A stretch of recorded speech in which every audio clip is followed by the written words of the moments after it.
জামালপুরে ব্যাপক ক্ষতির মুখে পড়েছেন সবজি চাষিরা। মাঠ জুড়ে দেখা দিয়েছে বিভিন্ন প্রজাতির পোকার আক্রমণ। একদিকে পোকার আক্রমণ, অন্যদিকে উৎপাদন খরচ বৃদ্ধি, এই দুই মিলে চরম হতাশায় পড়েছেন সবজি চাষিরা।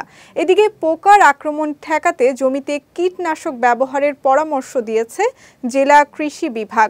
জামালপুর প্রতিনিধি ইয়ামিন মিয়ার পাঠানো তথ্যচিত্রে বিস্তারিত ডেস্ক রিপোর্টে।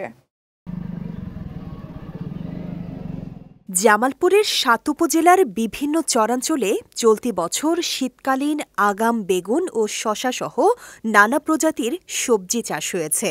তবে তীব্র রোদ ও আবহাওয়ার পরিবর্তনের কারণে বেগুন ও শশা ক্ষেতে ছড়িয়ে পড়ছে বিভিন্ন প্রজাতির পোকার আক্রমণ।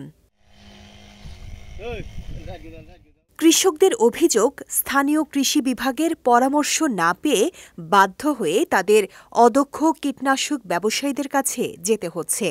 আর এই সুযোগকে কাজে লাগিয়ে কিছু অসাধু কীটনাশক ব্যবসায়ী জমিতে অতিরিক্ত কীটনাশক ব্যবহার করাচ্ছে, ফলে কমছে না পোকার আক্রমণ।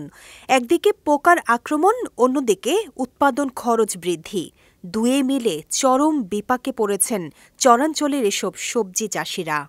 বেগুনে অনেক লস হয়ে যাবে, বেগুনে অনেক পোকা, কৃষক অনেক লজে থাকবে। এবার অনেক লজে থাকবে বেগুনে। কত রকমের বিষ যে মারতাছি, বিষের কোনো কুল কিনারা পাইতাছি না, এবং কি মনে করেন বিয়ের যে পরামর্শ দিব, এই পরামর্শটা দিতেছে না।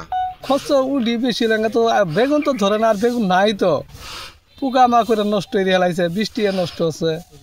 যা দেয় তাই আমরা দেই, কিন্তু আমরা ফলন পাই না। যা দেই তাই দেই। আমার 5 বিঘা জমিনের 12 বিঘা জমিনের মধ্যে প্রায় 5 লাখ টাকা খরচ, এর মধ্যে আমরা চালানো তুলতে পারি না এখন পর্যন্ত। এই যে কষ্ট করতেছি, কষ্টের কোনো ফল পাইতেছি না আমরা। এই ক্ষেতের যাই আগে বন্য 9 বছরের মতো এবার শশা আমাদের নাই।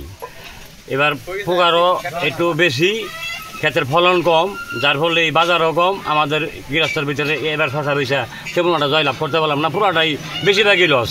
এই যে বিষ দিতেছি, বিষ মাটির প্যাকের মতন গুলছি, গুইলি হারি জালির ভিতরে পেয়েছে দিছি, বড়াই দিছি, দেওয়ার পরেও হিও জালি থাকে না, পয়সা জায়গা।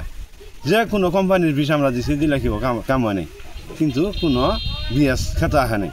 এদিকে অসাধু কীটনাশক ব্যবসায়ীদের পরামর্শে কীটনাশক ব্যবহার না করে স্থানীয় কৃষি বিভাগের পরামর্শ মেনে কীটনাশক ব্যবহারের পরামর্শ দিয়েছেন এই কৃষি কর্মকর্তা।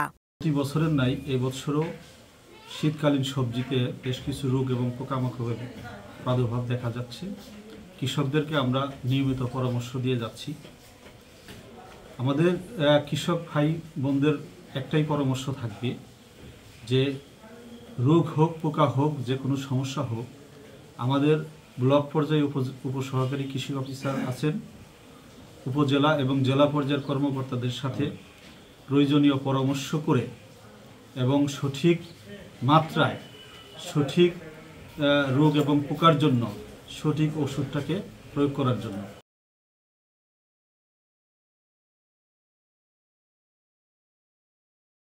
এবছর জেলায় 17,100 হেক্টর জমিতে শীতকালীন সবজি চাষের লক্ষ্যমাত্রা নির্ধারণ করলেও এখন পর্যন্ত 15,095 হেক্টর জমিতে শীতকালীন সবজি চাষ হয়েছে।